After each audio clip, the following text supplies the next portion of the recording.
बघा दिलेल्या क्वेश्चन मध्ये काय म्हटलंय 64चे x% बरोबर 8 म्हणजे 64चे किती टक्के हे 8 आहे असं आपल्याला विचारलेलं आहे. तर इथे आपण काय लिहू 64 चे म्हटलं आहे तर गुणिला x म्हटलं आहे तर x. आता x चे टक्के म्हटलं आहे तर भागीला किती घ्यावं लागेल आपल्याला 100. बघा परत सांगते 64 चे म्हटलं आहे तर 64 गुणिला x चे टक्के म्हटलं आहे तर x भागीला 100 आणि बरोबर किती आहे 8 आहे. आता आपल्याला व्हॅल्यू कशाची काढायची आहे ते x ची व्हॅल्यू काढायची आहे.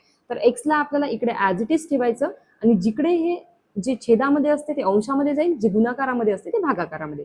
म्हणजे लिहाल कसं 8 गुणिला इकडे छेदामध्ये आहे तर इकडे जाईल अंशामध्ये भागीला 64 इकडे गुणाकारामध्ये तिकडे काय जाणार भागाकारामध्ये.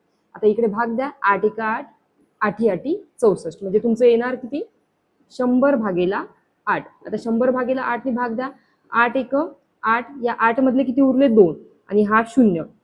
8 दुनी 16 त्याच्यानंतर इथे 16 मधून किती उरले आहे 4 उरले. आता इकडे डिजिट संपले म्हणून इथे घेऊ आपण पॉईंट. त्याच्यानंतर आपण 4 उरले आहे 4 नंतर घ्यायचं 0 8 पंच 40 म्हणजे x बरोबर किती येईल तुमचं 12.5% म्हणजे 64 चे 12.5% बरोबर किती येणार 8 येणार. तर हे आन्सर तुमचं